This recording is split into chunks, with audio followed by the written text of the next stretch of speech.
Bienvenidos al Radar en Blue Radio y en bluradio.com. Hoy, sábado, nos acompaña el señor presidente de la República, Iván Duque. Está con nosotros para hablar, entre otras cosas, de la perspectiva que tiene el gobierno frente al paro del próximo jueves 21 de noviembre. Vamos a hablar también de economía, por supuesto, que está un poco ligado al paro. Vamos a hablar de política, vamos a hablar de cómo ve al país, cómo ve a Colombia. Señor presidente, bienvenido. Muchas gracias por estar con Muchas nosotros aquí en gracias, el Radar. Ricardo. Un placer y un saludo también a todos los oyentes del Radar. Presidente, han sido días turbulentos estos. ¿Cómo los ha afrontado? Bueno, yo creo, Ricardo, que el ejercicio del gobierno siempre trae momentos buenos, momentos difíciles, y siempre hay que abordarlos con calma, con humildad y con una gran capacidad de reflexión. Y yo creo que los últimos días han sido días donde todos los colombianos, yo creo que nos hemos puesto la mano en el corazón a reflexionar sobre cómo está el país. Y yo quiero sobre eso decir lo siguiente. Nosotros debemos tener siempre la capacidad de mirar lo que somos, lo que hemos construido y hacia dónde nos estamos moviendo. En los últimos días hay noticias positivas. Ver que la economía colombiana está creciendo y sigue creciendo por encima de lo que crece América Latina es importante. Ver que crece el consumo de los hogares, ver que crece la inversión, ver que crece el turismo. A mí me parece que eso es importante. Creo también que es de resaltar logros sociales que se están alcanzando. Mire, ya este año llevamos más de 70,000 jóvenes que están llegando por primera vez gratuitamente a las universidades de Colombia. Pero también entendemos que hay ciudadanos que pueden tener angustias, preocupaciones sobre el presente y sobre el futuro. Y la labor nuestra es escuchar. Y la labor nuestra es interpretar y tratar siempre de responder. Y yo le digo una cosa, esa es la razón por la cual yo siempre he puesto la palabra equidad en medio de la conversación, porque para mí, ¿qué significa equidad? Que todos trabajemos por una Colombia más justa, por una Colombia donde tengamos mejores oportunidades.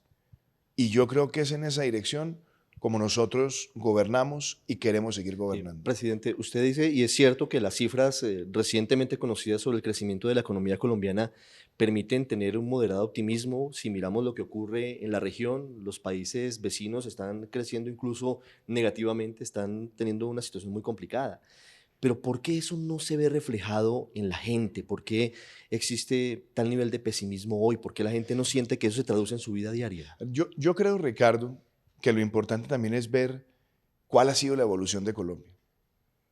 No hablemos del gobierno de Iván Duque, hablemos de Colombia.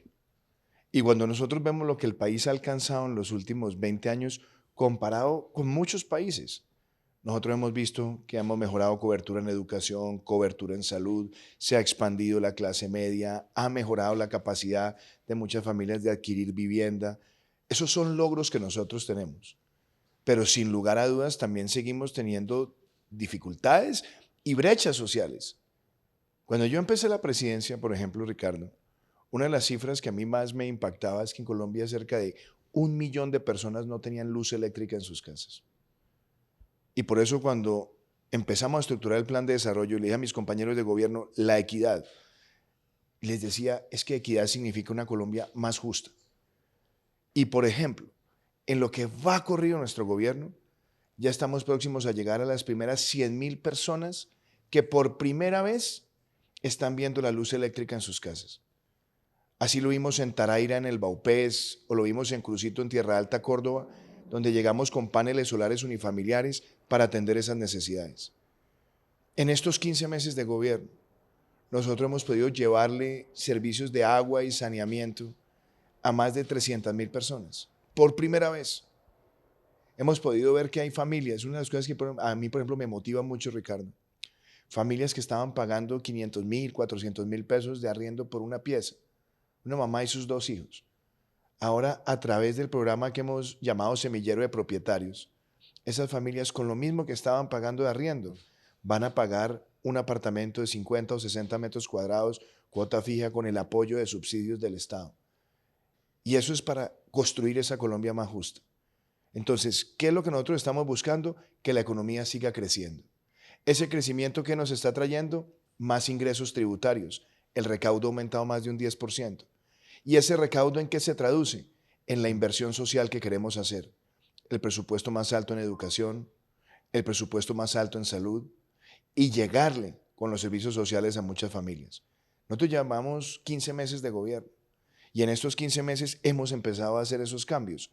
Y por supuesto hay muchas familias que han tenido esas angustias por años y resolverlas de un día para otro es casi imposible.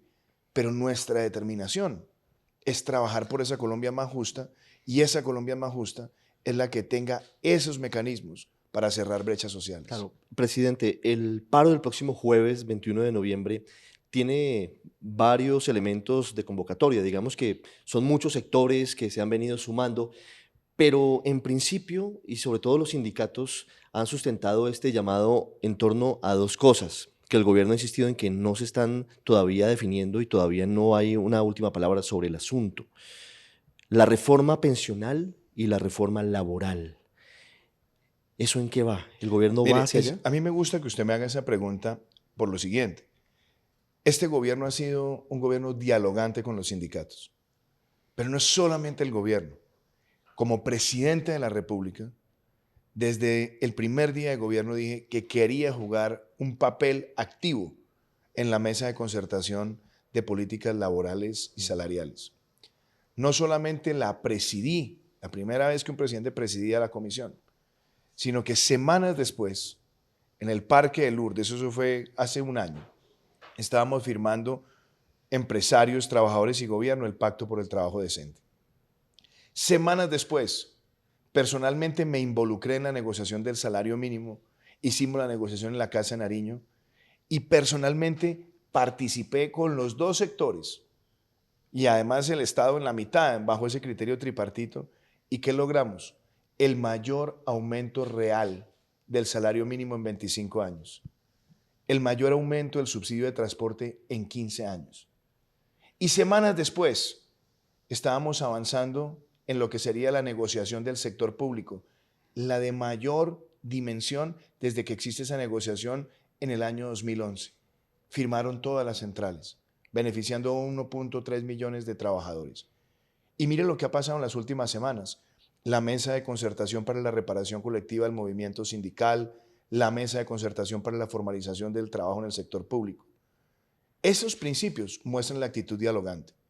Y cuando yo vi que se estaban empezando a hacer llamados a la protesta, pero además al odio de sectores, o más que de sectores, de personas, diciendo es que el gobierno de Iván Duque va a aumentar la de pensión. Yo dije, mentiras.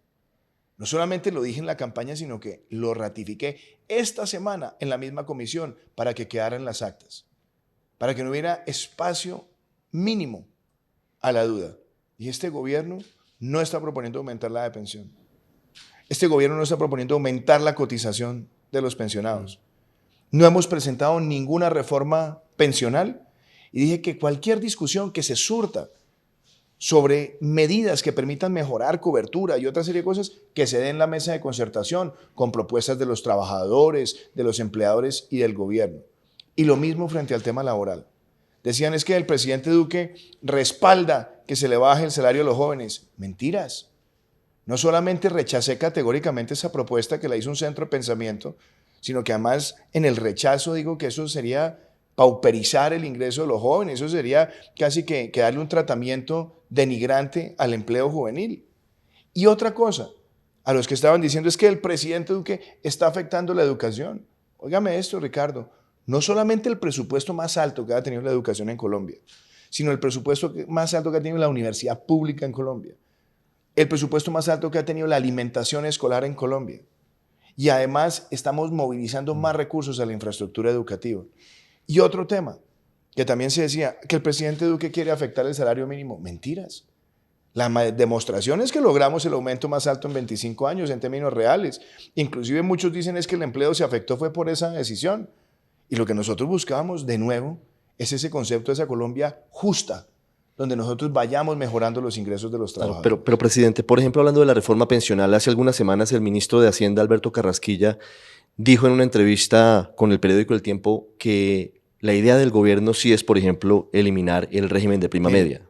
No, eso no dijo el ministro. Si usted mira la entrevista, el ministro no dijo que había que acabar el régimen de prima media.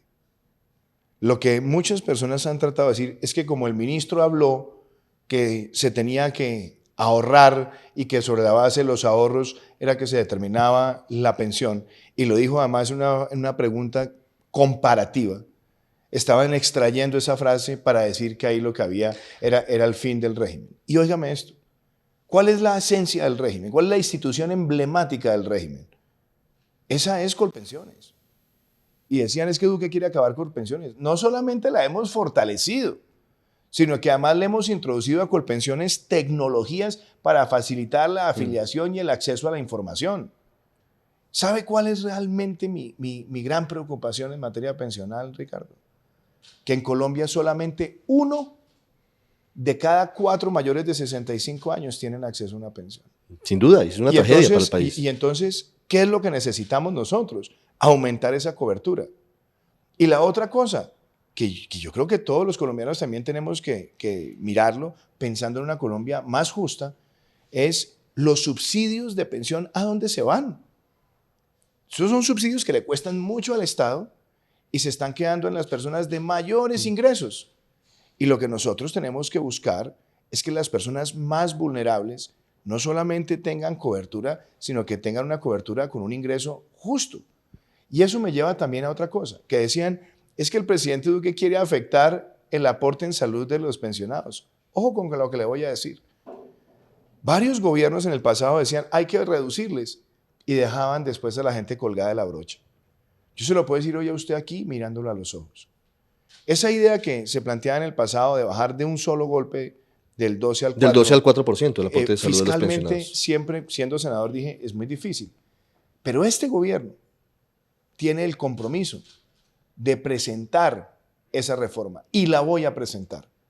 Voy a presentar una reforma para que los pensionados más vulnerables de Colombia, los más pobres, es decir, los que tienen esa pensión mínima, los que están más vulnerables, puedan ver esa reducción gradual, pero acelerada, de ese aporte a la salud. ¿Cuándo lo va a presentar ese proyecto, presidente? Yo estoy esperando, yo quería presentarlo antes de que terminara el año, pero estamos a 4 semanas de que termine la legislatura.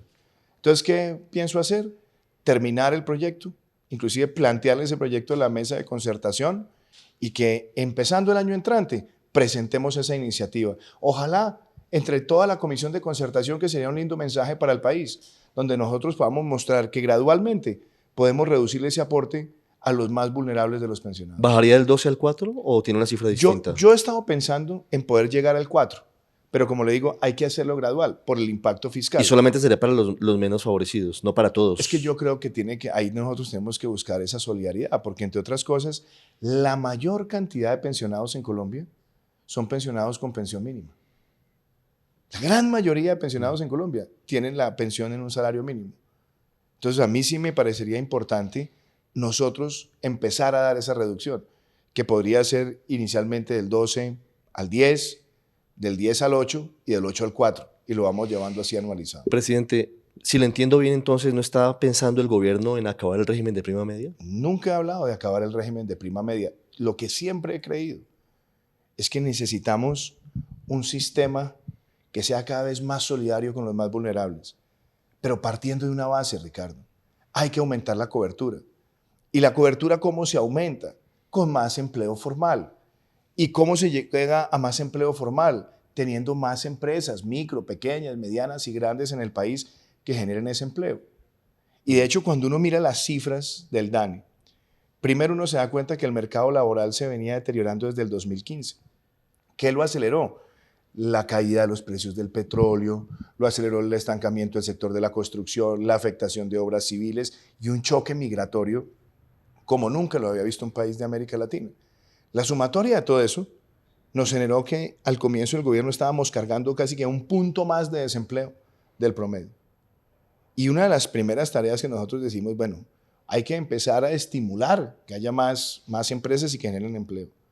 Ya el último reporte nos muestra que en las 13 principales ciudades ha bajado.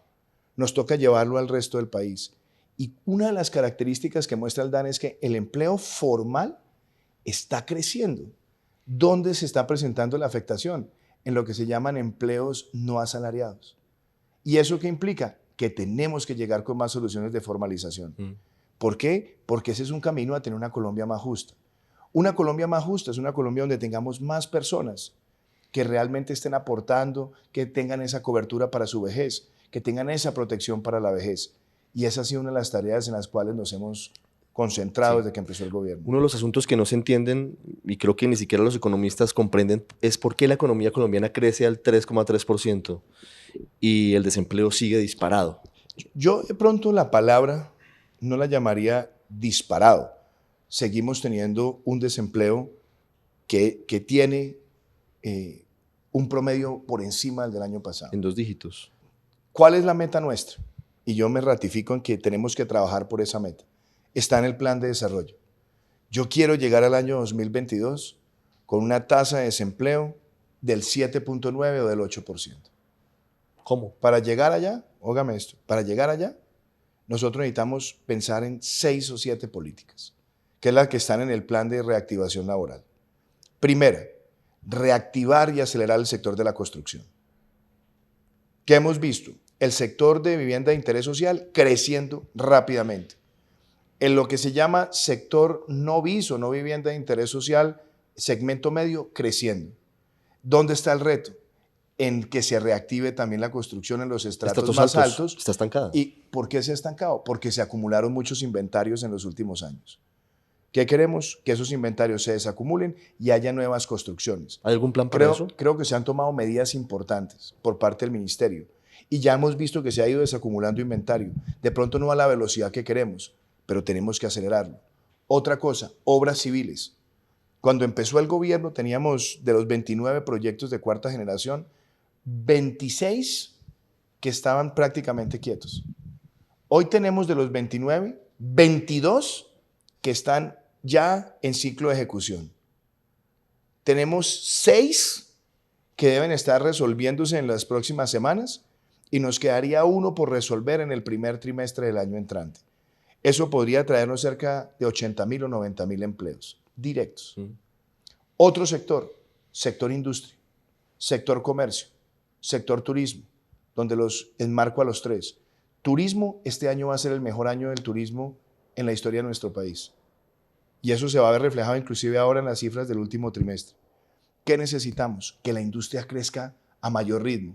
Está creciendo al 1.5, al 2. Queremos que la industria crezca al mismo ritmo que está creciendo la economía. Y algo que es muy importante, agro, las zonas rurales. Los programas en vías terciarias son fundamentales para la generación de empleo. Las cosechas ahora del último trimestre del año esperamos que sean buenas. Los esquemas de agricultura por contrato donde los pequeños productores venden sin intermediarios, también tenemos la expectativa de que nos generen cerca de 90.000 empleos. Y algo que es muy importante, Ricardo, hay muchos proyectos que hemos aprobado para el sistema de regalías, pero que no habían empezado la ejecución porque estaban en ley de garantías. Ahora que ya pasó el ciclo electoral, esperamos que esas inversiones se hagan y estamos hablando de inversiones que pueden ser superiores a los 3 billones de pesos. Y por último, que es algo también que quiero resaltar, la vicepresidenta, la doctora Marta Lucía Ramírez, ha estado gestionando lo que llamamos pactos por el crecimiento y el empleo. Se han hecho 12 pactos que tienen cerca de 500 compromisos con sectores intensivos en mano de obra y ya estamos empezando a ver cómo, en la medida que avanzamos nosotros desde el Estado y ellos desde el sector privado, empiezan a activar más empleo. Nuestra meta con esos pactos de aquí al 2022 son 800.000 empleos. Y yo espero que así podamos cumplir esa meta. No es fácil. Y no es fácil porque hay guerras comerciales, y no es fácil porque Venezuela no se recupera. Es decir, hay muchos retos, pero vamos a trabajar todos los días en esa dirección. Y como le digo, ya vimos una señal positiva y fue que en el último reporte del DANE, el empleo en las 13 principales ciudades está ya por debajo de lo que estaba la tasa el año pasado. Presidente, ¿usted considera que el paro del próximo jueves es justificado? Ricardo, yo siempre he pensado una cosa. La protesta pacífica es un derecho. La protesta pacífica debe contar con todas las garantías. Si hay personas que quieren marchar para expresar pacíficamente descontento sobre temas, lo único que tenemos que decir es escuchamos, respetamos y al escuchar podemos también darnos cuenta qué podemos hacer mejor. Pero también es importante decir que hay personas que han tratado de invitar a que se exprese odio a partir de mentiras y cosas que no son, como las que acabamos de desvirtuar. Y por otro lado, lo que hemos visto en otros países, que son desmanes, vandalismo, violencia, agresiones, no queremos que se presente en el país. En Colombia ya se ha presentado, en algunas marchas aparecen desadaptados y vándalos a tratar de infiltrar para generar el caos. Y es así donde el Estado, gobierno nacional y gobiernos locales, todos tenemos que estar ahí para defender la vida, honra, bienes y libertades de los ciudadanos. Esa es la forma en la que yo veo esto. Y yo creo que en la medida que los colombianos, todos, reafirmemos el sentido de la expresión pacífica y democrática, nos fortalecemos como país.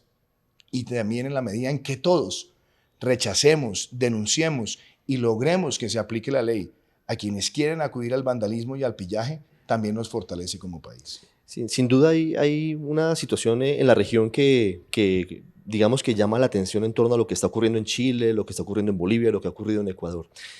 Algunos sectores cercanos, incluso desde el gobierno, algunos funcionarios importantes, señor presidente, han vinculado el paro del próximo jueves o a una estrategia del Foro de Sao Paulo o a solamente infiltración extranjera. ¿Usted está de acuerdo con ellos? Miremos las cosas sobre hechos.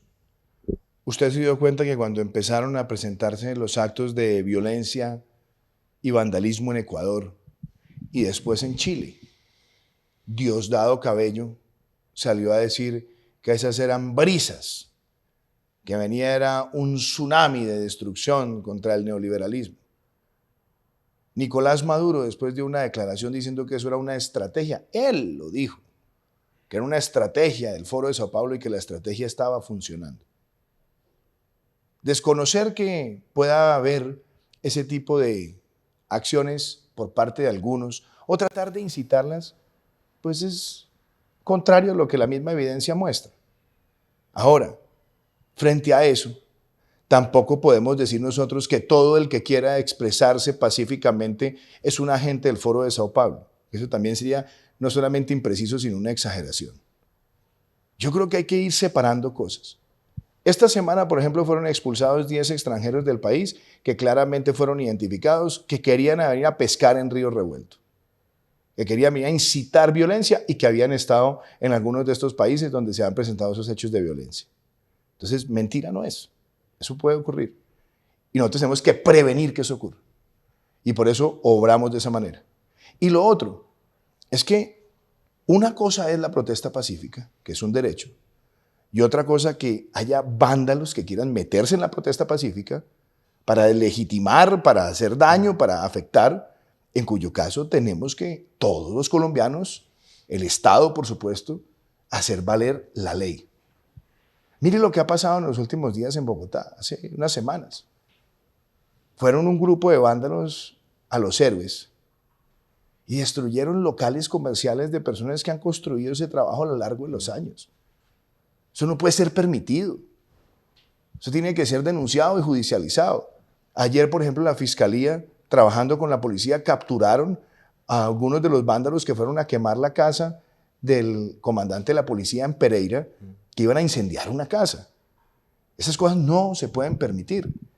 Entonces, estar alerta, tomar las precauciones, defender el Estado de Derecho frente a esos riesgos, pues yo creo que también nos fortalece como democracia. E insisto, la expresión pacífica, la expresión democrática debe ser siempre no solamente permitida, sino garantizada. Sí, presidente. ¿El gobierno está preocupado por el paro del jueves? Yo creo que nosotros como gobierno estamos atentos, Ricardo. Y yo creo que lo que ha generado mayor atención es justamente ver lo que ha ocurrido en otros países. ¿Por qué? Porque hay personas que han querido incitar a la violencia y aquí en Colombia no ha sido la excepción. Usted se da cuenta que en redes sociales algunos llaman a la violencia y otros llaman a la resistencia. Ninguna de las dos formas, o sea, ni el que va a vandalizar ni el que quiere tomar la función del Estado por sus manos, ninguna de las dos es permitida. Para eso hay un Estado y el Estado debe ejercer su función. Y la otra cosa, es muy importante también lo que ha sido la coordinación con los alcaldes y con los gobernadores. ¿Para qué? Para que el espacio en el cual va a transcurrir la protesta pacífica tenga una delimitación, esté ordenada, permita que eso transcurra con las mayores garantías para los ciudadanos. Y como gobierno y como Estado, nosotros tenemos que estar preparados y estamos preparados para que pueda transcurrir esa jornada en tranquilidad, respetando la expresión pacífica y democrática, pero también actuando donde nos corresponde actuar si se presentan desmanes, vandalismo o actos de violencia. Sí, presidente, han aparecido algunos grupos en Medellín y en otras ciudades donde dicen que se denominan como resistencia civil contra el paro. ¿El gobierno qué posición tiene frente a ellos? De nuevo, Ricardo, en una democracia puede haber personas que quieran marchar y personas que no quieran marchar. Personas que pacíficamente expresen una idea y otros que expresen otra. Pero he sido claro y contundente. Ni nosotros podemos permitir, ni vamos a permitir que haya personas que salgan a ejercer actos de violencia y vandalismo, ni nosotros vamos a permitir que haya personas que quieran suplantar la función del Estado. Porque ahí tenemos que ser claros y verticales como Estado para proteger a la ciudadanía. Y eso implica que categóricamente esas expresiones son expresiones que no queremos que escalen y que se conviertan en fuentes de violencia. Hacemos una pausa, ya regresamos aquí al Radar en Blue Radio con el señor presidente de Colombia, Iván Duque Márquez.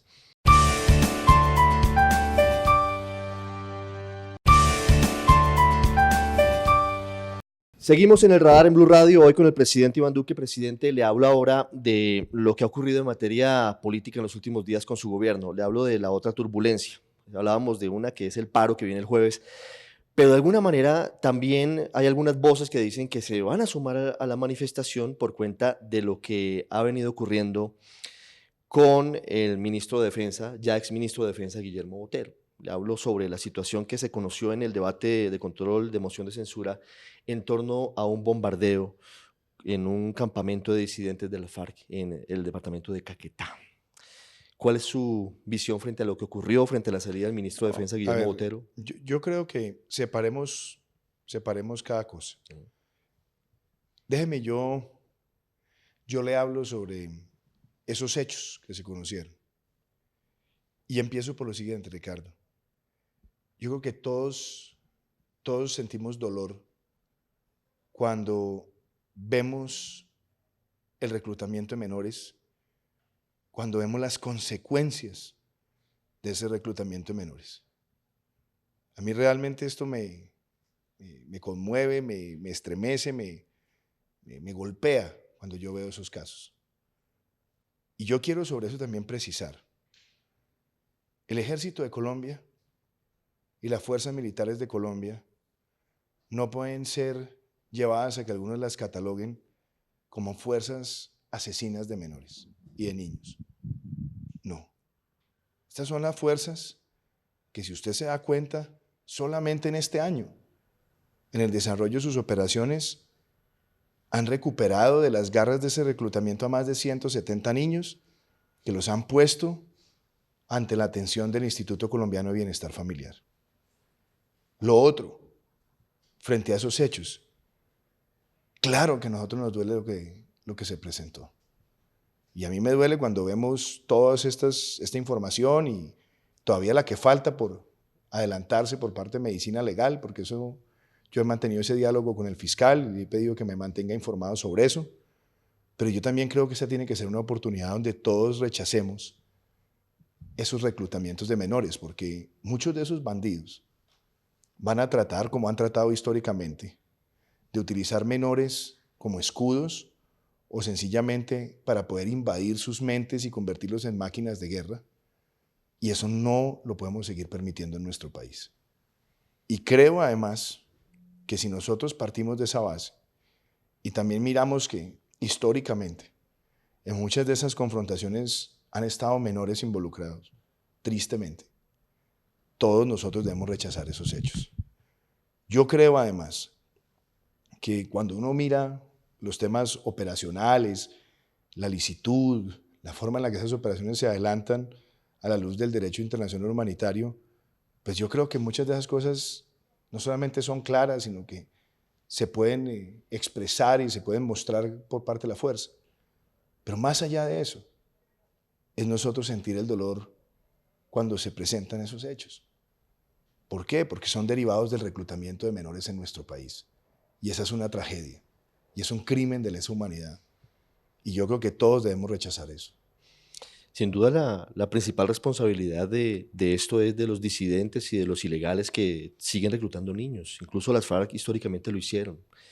Pero, presidente, si usted hubiera sabido que ahí había menores de edad, ¿hubiera autorizado de todas maneras el bombardeo? Pues mire una cosa, Ricardo, yo me he hecho muchas veces esa pregunta, porque esa información nunca se tuvo, y yo creo que los comandantes han sido claros en cuál fue la información que ellos tenían para adelantar la operación. De hecho, en muchas de esas operaciones, si usted se da cuenta, la primera opción nunca es el bombardeo, siempre se miran todas las aristas. Ese criminal, Girdaldo El Cucho, era uno de los criminales más temidos de las disidencias, que siempre se movía con gente muy armada, y las posibilidades de enfrentarlo en tierra, como ha sido analizado por las fuerzas, implicaba de pronto que se pudieran perder también muchas vidas de soldados. La información que ha dicho y que han planteado los comandantes es que esa información no se conocía. Y es más, yo creo que sobre esa base nosotros también tenemos que analizar no solamente la licitud y la legalidad de las operaciones, sino también mirar cuáles son los niveles de riesgo, etc. Y lo que hace que estoy en la presidencia de la República, yo llevo 15 meses en la presidencia, usted se da cuenta que se han hecho muchas operaciones de distinto tipo. La operación de Guacho, la operación de David, la operación de Jason Orejas, la operación de Rodrigo Cadete, la operación de Mono Clinton. Se han hecho muchas operaciones. Y yo creo que las fuerzas militares de Colombia siempre están velando porque esas operaciones tengan la mayor precisión, no tengan efectos colaterales en la población civil y permitan cumplir con el propósito de quitarle amenazas a la seguridad de nuestro país. Yo creo que los testimonios que han dado los generales han sido claros en eso. Pero más allá de eso, yo creo que uno no puede dejar de sentirse dolido cuando ve lo que está pasando con menores, Ricardo. Mire, hoy miraba en alguna publicación que en mayo del año pasado, antes de que nosotros llegáramos al gobierno, también se adelantó una operación en la cual murieron menores. Y no es que el ejército esté buscando afectar menores, es que muchos de los criminales más temidos de nuestro país están con personas menores de 18 años en muchas de sus activaciones criminales. Y todo esto tiene que llevarnos, sí, a la valoración técnica, operacional, militar y demás, pero también nos tiene que llevar al gran mensaje, y es rechazar absoluta y categóricamente el reclutamiento de menores, porque esa es de las prácticas más deleznables que hay en nuestra sociedad. Claro, y en eso yo creo que todos estamos de acuerdo, en que hay que rechazar ese reclutamiento ilícito por parte de los grupos ilegales. Presidente, hay algunas voces que dicen que su discurso de homenaje a Guillermo Botero y no enviando un mensaje de condolencia a las familias de estos niños en medio de todo fue un desafío y que No, Ricardo. alimenta un poco a mire, quienes hoy han no, utilizado esto para no, salir a marchar. Mire, no, y se lo quiero decir de esta manera. No. ¿Por qué no tuvo una palabra de condolencia para las familias de estos niños? Mire, yo he tenido muchas reflexiones a partir de estas situaciones, y se lo digo, a mí esto me ha dolido. Me ha dolido por el país, que el reclutamiento de menores siga siendo una práctica de los grupos armados organizados y que ellos estén exponiendo a personas que a la brava les han arrebatado de sus familias. Y si debo decirlo hoy una vez más, lo digo, no solamente me duele, sino que lo expreso no solamente frente a esas familias, sino que lo expreso frente a todas las familias que han sido víctimas del reclutamiento ilegal, porque son familias que tienen dolor, que han perdido sus hijos. Pero yo quiero decirle qué pasó ese día donde dicen que era un desafío. No, no era ningún desafío. Yo quise ese día hacerle un reconocimiento a una persona que con sus defectos, con sus virtudes, a mí me parece que merecía que como presidente le diera las gracias por su servicio a Colombia. Nadie llega a un ministerio a hacerle daño al país, Ricardo. Nadie llega a un ministerio a tratar de afectar a los colombianos. Y por eso, con sus defectos y con sus virtudes, Guillermo Botero era una persona que tenía una larga trayectoria gerencial, gremial, una muy buena formación y que estaba en un mundo de su vida quizás muy cómodo y muy exitoso como presidente de FENALCO, o cargo que ocupó por décadas o por más de 10 años. Y que cuando yo lo llamé a que me acompañara y le sirviera a Colombia, lo hizo sin titubeos y sin dudarlo. ¿Y qué le agradecí yo a él? Le agradecí también que durante su gestión se logró parar el crecimiento exponencial de los cultivos ilícitos y ver por primera vez en 7 años una reducción. ¿Y qué le agradecí? Que ante su gestión hemos logrado las mayores incautaciones de droga desde que estamos enfrentando la droga en Colombia. ¿Y qué le agradecí? Que con su trabajo, con el trabajo con las fuerzas, este año 2019, como vamos, puede ser el año de menos homicidios desde 1985. ¿Y qué le agradecí? Que también con ese esfuerzo y esa coordinación, este año pueda ser el año con menos secuestros en Colombia desde 1983 u 84. ¿Y qué le agradecí? Que también trabajó por sacar adelante la ley del veterano y trabajó conmigo para sacar adelante la ley de honores para que le diéramos además la pensión póstuma a los muchachos, a las familias de los muchachos que murieron el 17 de enero. Ese fue el sentido, no era desafiar a nadie. Y sí, hay funcionarios que llegan a un gobierno, que se van, que cumplen un ciclo, que se desgastan o que no cumplen resultados. Todo eso puede ocurrir. Pero uno no puede dejar de expresar gratitud por esos funcionarios. Ese fue el sentido de mi declaración. Nunca desafiar, porque yo no lo estoy haciendo para desafiar a nadie. Y sí tengo un dolor frente a lo que ocurrió. Y sí, no solamente siento solidaridad con esas familias a las que les arrebataron sus hijos y se los reclutaron ilegalmente, sino que también la tengo con todas las familias en Colombia que han sido víctimas de ese delito históricamente y que esperamos que también la justicia esclarezca esos hechos provenientes de épocas anteriores y que deben ser esclarecidos por la justicia. Presidente, usted dice que el exministro Guillermo Botero logró unos resultados que usted le reconoció en esa ceremonia, pero también se presentaron varios hechos, entre otros, pues lo que ha ocurrido con este bombardeo del que ya hemos hablado, que han llevado a muchos a plantear la posibilidad de que se revise la forma en la que están actuando hoy las fuerzas militares. Usted las defiende y por supuesto que el país debe respaldarlas. Pero un rápido recuento nos habla, por ejemplo, de la muerte del exmiliciano de las FARC, Dimar Torres, en un hecho absolutamente terrible cometido en norte de Santander. Déjeme yo hablo sobre ese tema. Déjeme yo le hablo sobre Señor. el caso de Dimar Torres. Cuando se presentó el caso de Dimar Torres, yo creo que todos nos estremecimos. Yo particularmente me estremecí y le dije al doctor Archila, el consejero presidencial para la estabilización, doctor Archila, por favor, váyase ya para el Catatumbo y míreme ese caso. Y le dije al ministro Botero, miren ese caso. ¿Qué ocurre? Y esto es bien importante. La investigación que se adelanta ante los hechos tuvo 2 vías paralelas. La vía de la inspección del Ejército y la vía de la Fiscalía General de la Nación. La primera versión que se dio sobre la muerte de Dimar Torres, que la dio el cabo, quien cometió el asesinato, fue la misma versión que le dio a la Fiscalía y a la Inspección del Ejército, presentando esas circunstancias como unas circunstancias de defensa personal. En unos hechos que él narraba, que le iban a quitar el fusil, en fin, eso fue lo que le dijo a la inspección y lo que le dijo a la Fiscalía. ¿Qué ocurre?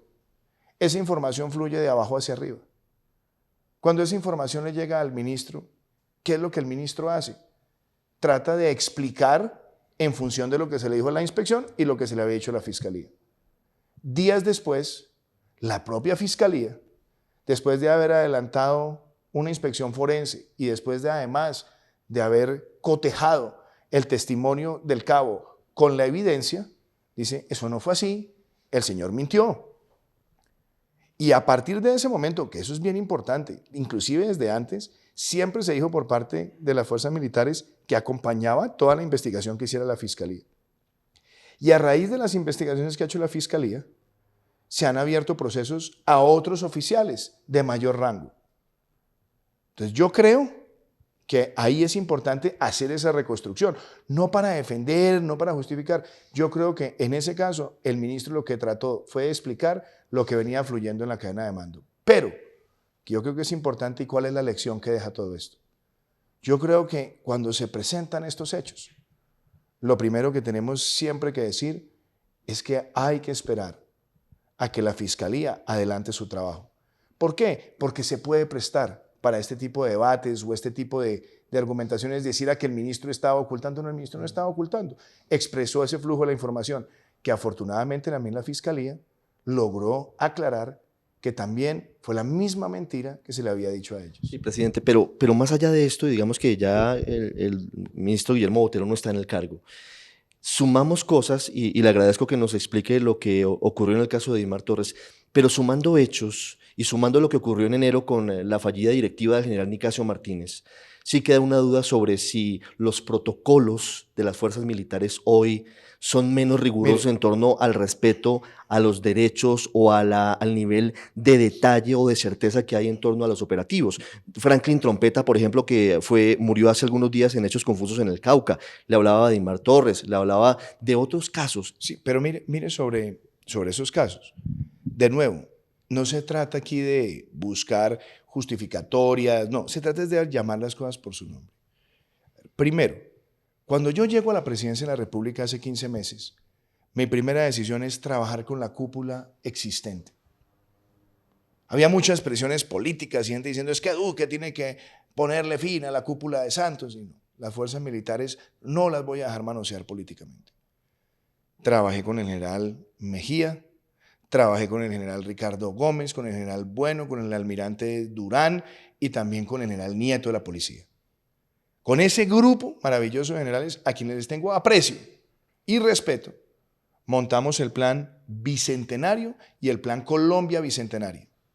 Cuando se da el cambio de cúpula en diciembre, son ellos los que le entregan la posta y las políticas que habíamos trabajado a la nueva cúpula.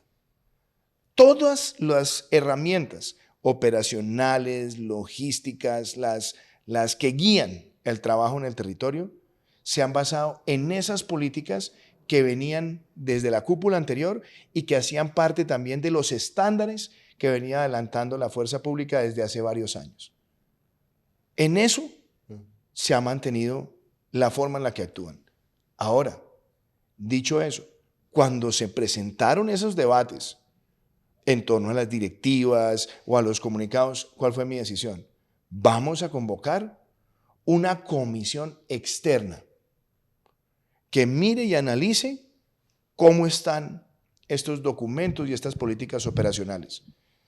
¿Quiénes han estado ahí? El doctor Alfonso Gómez Méndez, exfiscal y exprocurador. El doctor Hernando Yepes, expresidente de la Corte Suprema de Justicia. Y el doctor Mauricio González, expresidente de la Corte Constitucional. Ellos hicieron una revisión exhaustiva e hicieron unas recomendaciones que nosotros acogimos porque nuestro deseo es seguir buscando siempre no solamente la excelencia operacional, sino la excelencia en que todas las operaciones se conduzcan con los más altos estándares en materia de derechos humanos. Y esa ha sido la forma en la que se ha operado. Pero ya el ministro Botero no está en el cargo. Y de nuevo, los ministros tienen desgastes, los ministros también asumen muchos desgastes políticos. Guillermo Botero, viendo además muchas de estas circunstancias políticas, toma una decisión después de un diálogo conmigo y yo lo que creo es que independientemente de si nos gusta o no nos gusta, de si hay sectores que lo quieren o no lo quieren, de si están de acuerdo o no están de acuerdo con sus formas y sus apreciaciones, lo cierto es que de mi parte, como lo he tenido con él o con la ministra Gloria Borrero, con la doctora Gloria Alonso, siempre he llevado gratitud por quienes han sido mis colaboradores en el gobierno. Y yo creo que expresar esa gratitud no es desafiar a nadie, es simplemente reconocer que las personas que llegan al gobierno, que quieren servirle al país, que se pueden equivocar o no, son personas que también quieren hacer lo mejor por este país. Y yo también lo digo, no creo que hayan funcionarios que quieran llegar al gobierno a hacerle mal al país. Algunos aciertan, algunos no. Algunos aciertan más que otros o viceversa. Pero lo cierto, Ricardo, es que todo esto que le acabo de narrar es porque sí tenemos un firme compromiso y yo veo a esta cúpula trabajando todos los días en esa dirección y veo ahora al ministro Holmes Trujillo también en esa dirección, en lograr cada vez más la excelencia en el estricto apego a los derechos humanos y el DIH, pero también la excelencia operacional para proteger a los colombianos. Sí. Presidente, hablando del cambio en los ministerios, llega la doctora Claudia Blum a la Cancillería y tiene como uno de los principales retos manejar lo que pasa con Venezuela. ¿Usted no cree que fracasó el cerco diplomático que intentó sacar del poder a Nicolás Maduro? Yo no creo que la palabra sea fracasar, todo lo contrario, porque miremos dónde estaba América Latina hace un año y medio. Primero, ¿cuáles han sido los lineamientos de Colombia? Colombia no obra aisladamente. Fue lo primero que yo le dije al equipo de la Cancillería. Nosotros tenemos nuestra actitud, nuestros principios, nuestros valores, pero nosotros protegemos en esto un enfoque multilateral y coordinado. ¿El Grupo de Lima cuándo se crea? El Grupo de Lima se crea 2 años antes de que yo llegue a la presidencia. 2 años antes, Ricardo. Cuando yo llego a la presidencia, lo primero que hablo con los presidentes del Grupo de Lima es, señores, ¿cuál es la postura de ustedes frente a las elecciones que se habían adelantado en mayo del 2018 en Venezuela? Porque mi antecesor no había reconocido el veredicto de esos resultados y yo tampoco cuando asumí la presidencia. Y la gran mayoría no los aceptaron, no los reconocieron por el fraude. Y entonces muchos optaron por expresar su postura en enero del 2019. Nosotros sí la expresamos desde agosto, con otros países. Cuando llega enero y se desconoce ya la posesión de Nicolás Maduro, ahí la Asamblea Nacional, órgano democrático legítimo que tiene Venezuela, elige como presidente interino a Juan Guaidó. Y si usted se da cuenta, todos los países del Grupo de Lima no solamente lo reconocimos, sino que además empezamos a expresar internacionalmente que se necesitaban más apoyos. Y ya son más de 50 países los que han reconocido al presidente Guaidó y que han avanzado hacia el cerco diplomático, con otras implicaciones. Ya Maduro no tiene representante en la OEA. Ya Maduro no tiene representante en el BID. Y si le agrega otra, ya no existe operacionalmente UNASUR. Se dio un paso hacia Prosur como un mecanismo de coordinación no burocrático y defendiendo valores democráticos, y adicionalmente se invocó la Carta Democrática Interamericana y adicionalmente se ha invocado el TIAR como mecanismo de coordinación. Yo creo que ese cerco nunca lo había visto América Latina. Ahora, ¿qué es lo que uno espera y lo que esperamos los países frente a la situación de Venezuela? Yo se lo resumo en 4 puntos. El primero, fin de la dictadura, fin de la usurpación. Que no se ha podido dar. Segundo, un gobierno de transición con participación amplia. Tercero, el plan de recuperación y reactivación de Venezuela y la convocatoria de elecciones libres. El primer punto es el punto donde todo está trabado. De ahí se desprende todo. Es donde todo está trabado, pero fíjese lo que está pasando. Cada vez hay una mayor convergencia entre el Grupo de Lima, entre el grupo de contacto, entre grupos independientes, en que el único camino para resolver lo que es la peor crisis humanitaria que haya visto América Latina, porque han salido más de 4 millones de personas, es que Nicolás Maduro deje el ejercicio de la dictadura y facilite ese proceso con un gobierno de transición donde también estén representadas todas las fuerzas vivas de la sociedad venezolana. Incluyendo el chavismo. Claro. Incluyendo los militares. Es que las fuerzas vivas tienen que participar porque usted necesita que todos los sectores garanticen esa transición.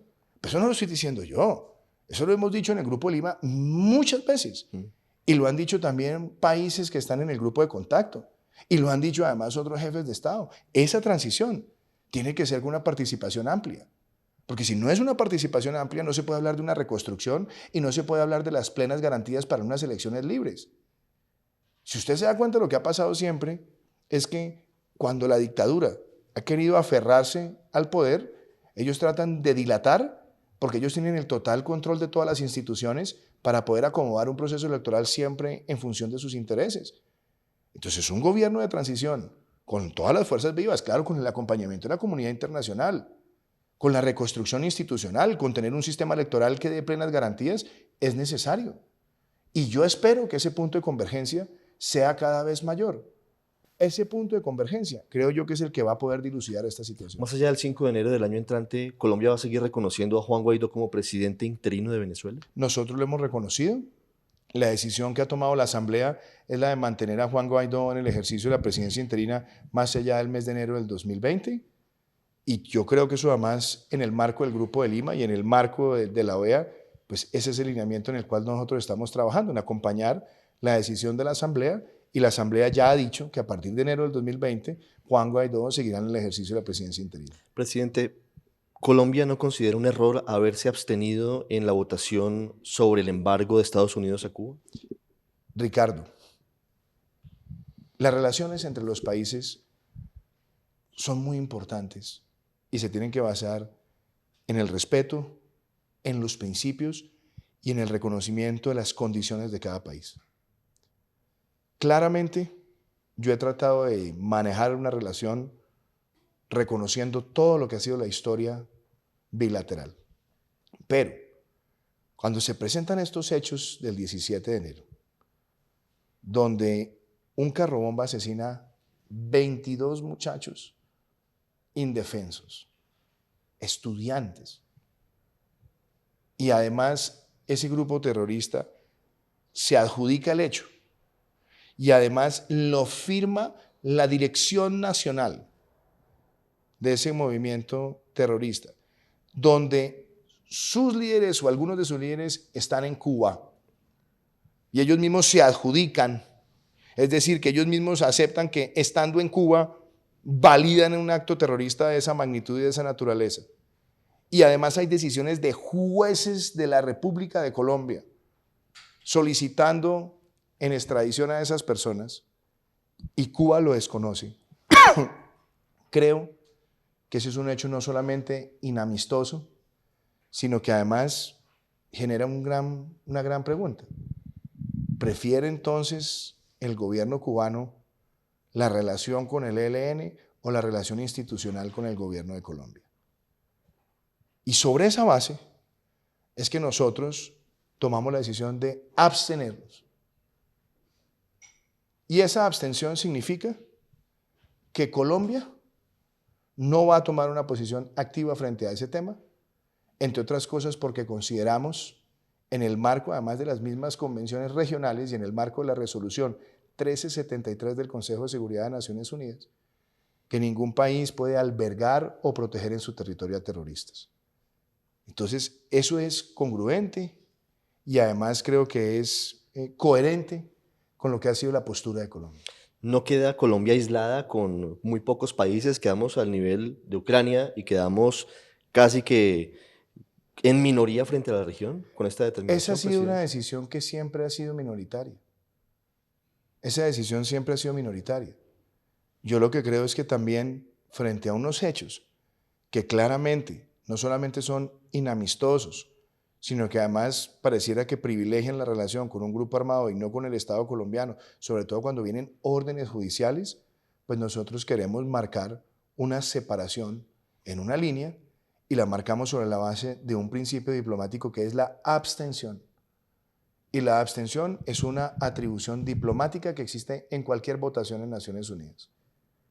Y sí, hay votaciones donde hay unos que sacan más, otros que sacan menos. No es un tema de estar aislado o no aislado. Yo creo que es una manera donde nosotros como país nos expresamos también una preocupación legítima y genuina, pero adicionalmente nos expresamos frente a una situación que es contraria a lo que debe ser la buena relación de Estado a Estado y no de Estado a grupos armados ilegales. Entendiendo eso, presidente, ¿por qué Colombia entonces no ha tomado la decisión de romper relaciones con Cuba? Mire una cosa, Colombia ha tenido unas relaciones con Cuba a lo largo de la historia, que han tenido distintos momentos.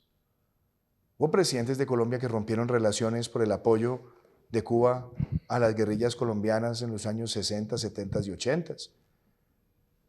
Acuérdese que fue Alberto Lleras quien tomó también una decisión en su momento. Y fue a partir de los 90 que se empezó a recuperar esa relación.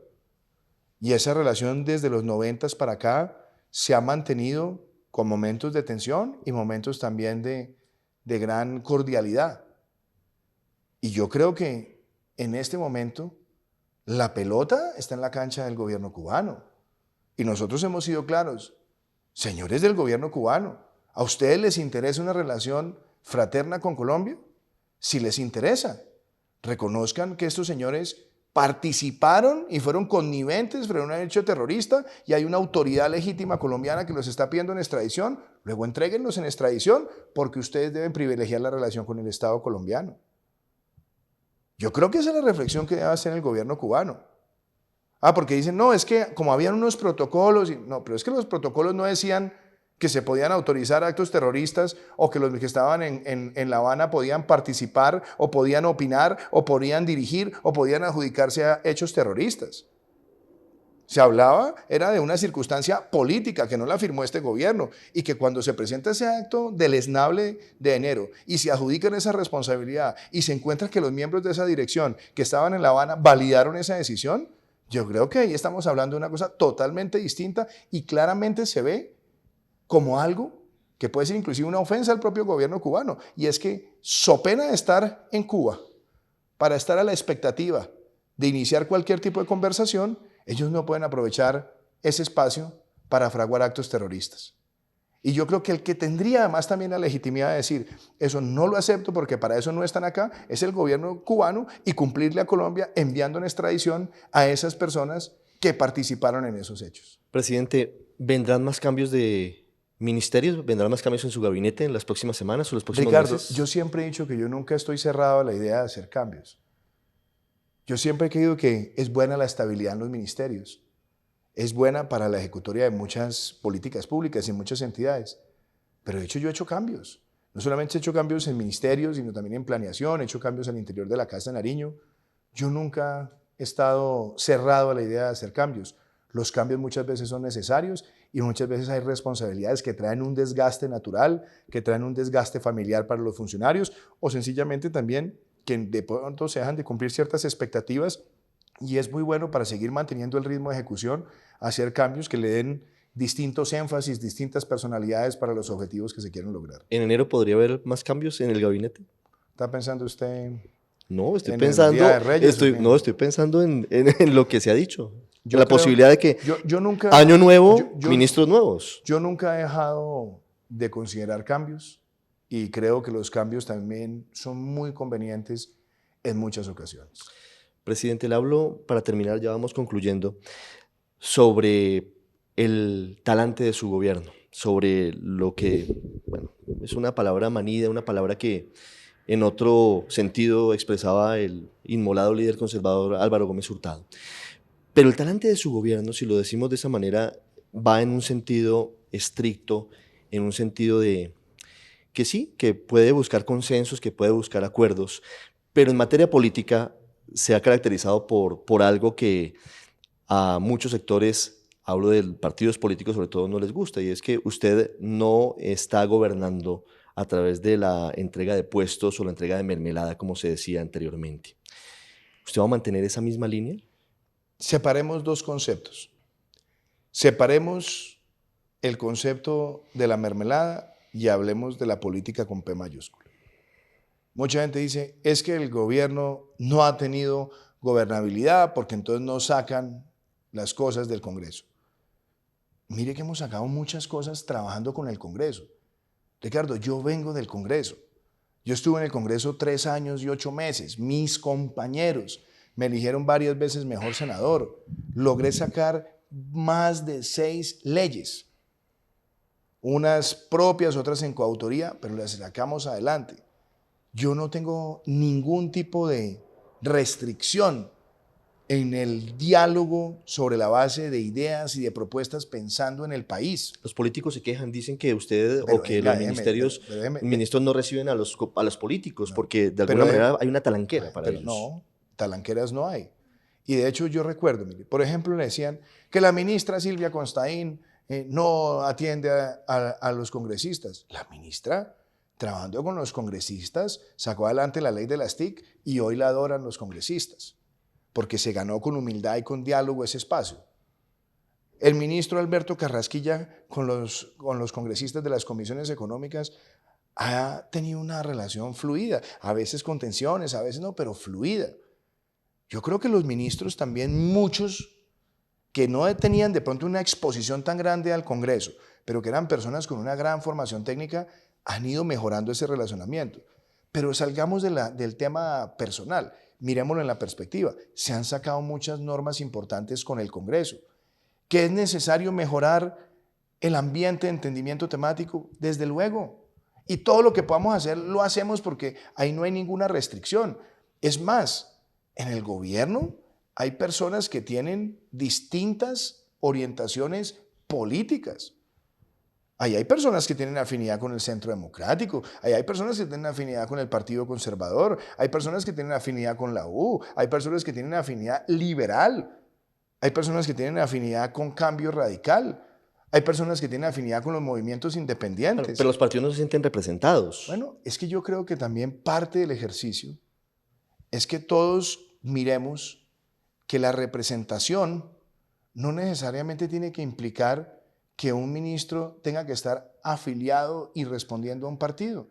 Si lo tiene, perfecto. Y si no lo tiene, pero tiene las cosas que el país debe considerar como la primera responsabilidad, que es el conocimiento idóneo de los temas, también tenemos que valorarlo. Entre otras cosas, porque eso fue lo que yo dije en campaña, Ricardo. Es que yo recuerdo, usted me invitó una vez a un programa suyo recién empezando. Yo todavía registraba muy poquito en las encuestas y entonces usted me preguntaba, bueno, ¿y cómo piensa usted conformar su equipo de gobierno? Yo le dije a usted, yo quiero tener un equipo de gobierno donde haya personas que si tienen representación política o que si pertenecen a partidos, bien, pero que lo más importante es que tengan la capacidad y el conocimiento sobre los temas. Eso es lo que hemos tratado de hacer. Y de nuevo, este es un gobierno dialogante. Usted me dice, el talante. ¿Cuál es el talante de este gobierno? Este es un gobierno que ha estado en las regiones. Llevamos 41 talleres construyendo país los fines de semana, escuchando a las regiones, con planes de trabajo, entregando resultados. Este es un gobierno que ha adelantado más de 60 o 70 consejos de seguridad en todo el territorio nacional de manera permanente, dialogando con los gobernantes locales. Este es un gobierno que se ha reunido con gremios, con trabajadores, con sectores de la población, concertando un plan de desarrollo que tiene un énfasis en una Colombia más justa, concentrada en la equidad. Y fuera de eso, yo soy consciente, todos tenemos que ser reflexivos. Y quien debe ser además el mayor reflexivo es el presidente de la República. Porque el presidente de la República tiene que interpretar y escuchar lo que está pasando. Y si el presidente de la República tiene que tomar decisiones para mejorar, lo tiene que hacer. ¿Qué cree que tiene que mejorar hoy, presidente? ¿Sabe qué quiero hacer más? Quiero volver a tener más contacto semanal con los barrios de Colombia, con las comunidades de Colombia. Y quiero también tomar una serie de decisiones en materia de mi comunicación directa con los ciudadanos. Mañana, por ejemplo, quiero empezar un ejercicio. Mañana en el canal institucional o en Señal Colombia, quiero tener la posibilidad de un par de horas hablar con los ciudadanos e ir contestando frente a lo que hemos hecho de gobierno, porque mucha gente me dice, presidente, es que le ha faltado comunicar lo que están haciendo. Y eso es lo que yo muchas veces digo, bueno, está bien, tenemos que hacerlo. Pero por otro lado, también hay cosas que es importante esclarecerlas porque se han creado mitos sobre cosas del gobierno que no son. Por ejemplo, ¿es que el gobierno Duque es un gobierno enemigo de la paz? No, señor. Nosotros estamos haciendo paz con legalidad. Y la prueba de ello es que tenemos 16 PDETs en funcionamiento, 16 planes de desarrollo con enfoque territorial. Cuando empezó el gobierno teníamos 2. Sacamos adelante el catastro multipropósito para mejorar la política social en los territorios. Hicimos la mayor titulación masiva en ovejas Sucre que se haya hecho en un municipio de Colombia con catastro multipropósito adicionalmente. Hemos llegado a las CTCRs, he visitado 4, hablando sobre ese proceso de reincorporación, pero al mismo tiempo estamos hablando de llevar obras por impuesto, proyectos productivos, sacar adelante los proyectos de Locat Paz en las zonas afectadas por la violencia. Es decir, el gobierno está comprometido en sacar adelante el proceso de paz con las FARC. El gobierno está comprometido en que logremos lo siguiente, Ricardo. La reincorporación tiene que ser un éxito en Colombia. Si las personas que dejaron las armas no hacen un proceso exitoso de transición, pierde el país. Los planes de desarrollo con enfoque territorial son un tema para llegar a 11.000 veredas y a 6 millones de colombianos que fueron afectados por la violencia. Eso tiene que salir bien. Que nosotros saquemos las obras por impuestos, el catastro multipropósito. Le voy a contar esto. Llevamos más de 500.000 hectáreas en el Banco de Tierras y más de 300.000 hectáreas en titulación, cumpliendo nosotros la idea de llegar a los territorios. Pero obviamente también nosotros con un énfasis en que lleguemos con legalidad, en que enfrentemos al narcotráfico.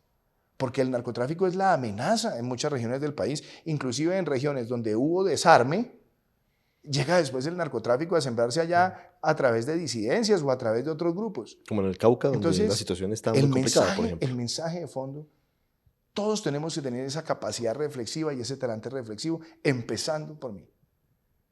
¿Y sabe qué es lo que yo quiero, Ricardo? Yo lo dije desde el día que gané las elecciones, yo quiero unir este país. Yo quiero de verdad que dejemos atrás los yoísmos y que no estemos todos los días preguntándonos usted a cuál ismo corresponde. ¿Usted es del istmo de aquí o usted es el istmo de allá? No, jalemos todos para el mismo lado. ¿Y sabe cuál ha sido quizás la demostración más grande de ese talante? Que desde el día que yo me posesioné, sin preguntar la orientación política o ideológica de alcaldes y gobernadores, hemos trabajado con ellos para su éxito. Y lo vamos a seguir haciendo con los que ganaron las elecciones el 27 de octubre. Donde todos nos pongamos en el modo de sacar esto adelante. ¿Y por qué se lo digo? Porque a veces cuando uno ve sentimientos de pesimismo, pero uno ve cómo están apreciando a Colombia desde afuera, uno dice, algo está pasando, o sea, nos ven una economía que crece. El turismo este año va a tener más de 4.5 millones de visitantes no residentes, la mejor tasa de ocupación hotelera en 15 años. Estamos viendo sectores reactivarse. Yo creo que un poco eliminar esa bruma de la confrontación política permanente, no el debate. El debate político, argumental, es necesaria una democracia donde hay distintas visiones, pero ponerle fin a la agresión verbal política en el país y trascender hacia lo que es lo que nos une. La educación no es ni de izquierda ni de derecha. La educación hay que sacarla adelante por el bien del país. El emprendimiento no es de izquierda o derecha, hay que sacarlo adelante por el país. La lucha contra el narcotráfico no es de izquierda o derecha, hay que sacarla adelante por el país. Y eso es lo que yo quiero hacer como presidente. Presidente, ¿usted se siente preso de algún sector radical del Centro Democrático? Yo no me siento preso de ningún sector, Ricardo. Yo nunca me he sentido preso de ningún sector. Yo creo que en política hay algo que es muy importante y es que las cosas se ganan en función de los debates. Usted recordará que yo llegué con un programa de gobierno al interior de mi partido, nos sometimos a 16 encuestas y gané 16 encuestas, con la base y con personas no vinculadas al partido. Después me sometí a una consulta abierta y saqué la mayor votación que se ha registrado en Colombia en una consulta abierta con más de 4 millones de votos con ese programa de gobierno que busca una Colombia más justa. Después ganamos la primera vuelta y después ganamos la segunda vuelta con la mayor votación. ¿Cuál ha sido mi deseo? Cumplir ese programa de gobierno. Y es un programa de gobierno que le quiero reiterar, busca una Colombia más justa. ¿Con cosas como qué? Como que este año 130.000 familias en diciembre van a verse beneficiado de mejoramiento de vivienda, pisos, baños, techos, cocinas, baterías sanitarias, titulación. ¿Cómo qué? Como que cerremos este año con 30.000 personas vinculadas a semillero de propietarios. Con que cerremos este año con casi 50.000 subsidios de tasa de interés y de cuota inicial para la adquisición de vivienda desde que empezó nuestro gobierno. Que saquemos adelante el acuerdo de punto final en salud para saldar las deudas acumuladas por años para pagarle a la red oportunamente. Esa Colombia de justicia social es en la que creo. ¿Por qué cree que no se traduce eso en las encuestas de favorabilidad? ¿Por qué cree hoy que el 69% de la gente ve desfavorable su gestión, presidente? Mire, sobre eso es bien interesante. Las encuestas yo siempre las miro como fotos del momento y se analizan con humildad. Y las encuestas también se evalúan integralmente. Muchas de esas encuestas, como la que usted menciona, han sido encuestas que están centradas en 5 o 6 ciudades capitales. Si usted mira cómo me fue a mí en la votación en la primera vuelta, la gran mayoría de mi votación estuvo por fuera de las ciudades capitales. en las ciudades capitales quizás yo no fui victorioso en muchas de ellas. Yo he tenido también un voto rural. Cuando miramos una encuesta que tiene una muestra mucho más amplia, sí, hay encuestas que han sido buenas, hay unas que han sido regulares, hay unas que han sido malas. ¿Cuál es mi lectura? Con humildad siempre decir perseverancia. Perseverancia en el mensaje, escuchar y mirar cómo podemos conectar nuestras obras con el sentimiento ciudadano. Y a mí me ha pasado también recorriendo el país. Nosotros llegamos, por ejemplo, con ciertos proyectos, la comunidad los agradece, pero no necesariamente esos proyectos se están dando a conocer en otros lugares del territorio. Yo creo que con toda humildad, yo parto de una base. El éxito de un gobierno no lo determinan las encuestas, pero las encuestas nos sirven a nosotros para escuchar y para conectarnos mejor. Hay gobernantes en América Latina que han tenido grandes encuestas de popularidad y han conducido al país a sus ruinas. Yo creo que hay que buscar siempre ese balance. Las encuestas se analizan con humildad y yo parto de la base, que sean buenas, regulares o malas, siempre trabajo el triple en función de los colombianos. ¿Se ha sentido solo gobernando? ¿Ha sentido la soledad del poder? De esa de la que hablan No, tanto los expertos y hay quienes han estado en momentos, Palacio. hay momentos donde uno tiene muchas introspecciones y análisis uno mismo, porque yo particularmente soy muy exigente con las metas de gobierno, con los logros, con el trabajo sectorial. Yo voy repasando cosas sector por sector. A veces hay cosas que yo quisiera se movieran más rápido de lo que a veces ocurre por muchas razones, pero yo no creo que haya sentido soledad. Yo creo que a veces tengo frustraciones de que hay cosas que se demoran en avanzar a la velocidad que yo quiero, pero mira, hay satisfacciones. Yo recuerdo cuando empecé el gobierno, y usted se acuerda que siendo candidato le dije, vamos a hacer la revolución de las energías renovables. Colombia tenía menos de 60 megas, es decir, el 0.1% de nuestra matriz energética era solar y eólica. En tan solo 15 meses hemos cuadruplicado y ya tenemos aseguradas inversiones para el 2022, donde vamos a crecer casi 40 veces lo que teníamos cuando empezó el gobierno. Satisfacción. Vi lo de movilidad eléctrica, que sacamos adelante la ley, sacamos adelante la regulación, y Colombia Ya hay también estaciones, ya hay estaciones de servicio inauguradas ya recientemente hay para este tipo de electrolineras, ya vehículos. están las ventas, están las medidas, todo. Y en lo social, mis pasiones. Yo quería ver más jóvenes de familias vulnerables llegando gratuitamente a la universidad pública. Este año, como le digo, vamos a llegar a 80,000. Cuando yo veo 80,000 jóvenes que llegan gratuitamente a la universidad, a mí eso me motiva y tendremos 334,000 en el año 2022. Doble titulación. Llevamos ya 143,000 jóvenes que se están graduando del bachillerato, en una mano con el título de técnico y en la otra con el título de bachiller. Y queremos que sigan ese ciclo de capacitación. Alimentación escolar. No solamente aumentamos el presupuesto 40%, sino que estamos en un proceso muy interesante. Le pregunté por la soledad y me llenó No, de cifras y está bien. No, es que no es de cifras. Déjeme, no son cifras.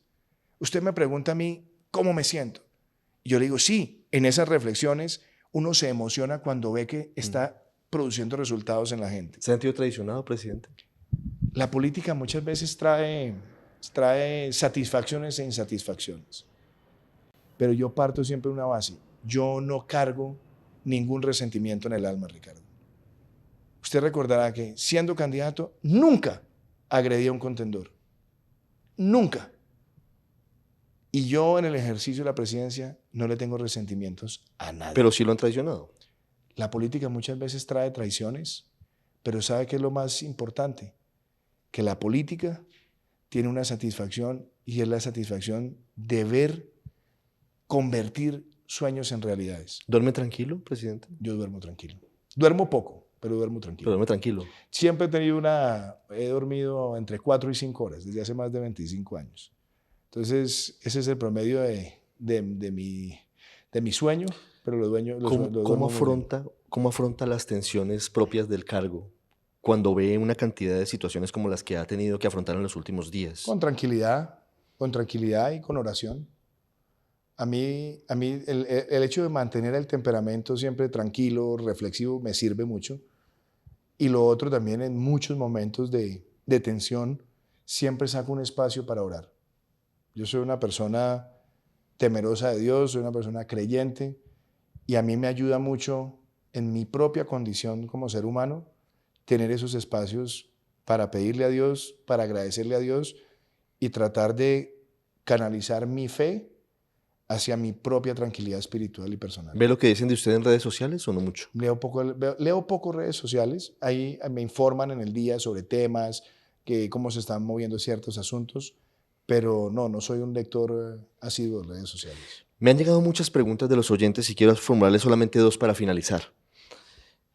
Y son, digamos que, de cosas que han pasado y que han quedado como allí en el tintero. La primera, ¿cuándo vuelve la fumigación con glifosato a los cultivos ilícitos? Ricardo, nosotros hemos seguido con estricto apego lo que ha hecho la Corte. Pero además de seguir con estricto apego lo que ha hecho la Corte, nosotros hemos mantenido una línea. Y es que la política nuestra para enfrentar los cultivos ilícitos es integral. ¿Qué quiere decir integral? Hay sustitución, hay erradicación manual, hay desarrollo alternativo, hay pago por servicios ambientales y donde se requiera se puede contemplar la aspersión con precisión. ¿Cuál ha sido nuestra línea de trabajo? Estricto apego a lo que dice la Corte. Claro, pero no me ha contestado, discúlpeme. ¿Cuándo viene el regreso de la fumigación con glifosato? Nosotros estamos siguiendo todos estos protocolos en la medida que esos protocolos vayan disipando los temas sociales y ambientales y vayamos nosotros entendiendo cuáles serían las restricciones para cumplir con los mejores estándares sociales y ambientales, en ese momento definiremos cuál será la fecha oportuna. ¿En 2020 podría regresar la expresión con glifosato a Colombia? Como le digo, yo no quiero anticipar fechas y decirle aquí es que es una u otra. No, lo que estamos haciendo es valorando todo lo que nos ha dicho la Corte Constitucional en el marco de las mejores prácticas sociales y ambientales y tener claro que ese tipo de mecanismos hacen parte de una visión integral y hacen parte de una política que lo que busca es proteger al pueblo colombiano. Pero sí va a volver el glifosato en algún momento. Usted sabe que hoy en día en muchos de los programas de erradicación manual se ha utilizado también glifosato. Sí, pero no pero se hace con estándares sociales y ambientales. La Corte ha hecho unos planteamientos y nosotros hemos sido estrictos y hemos avanzado para que en esa dirección y en una política integral podamos tener la mejor política posible para aceleradamente remover del territorio colombiano esa amenaza del narcotráfico.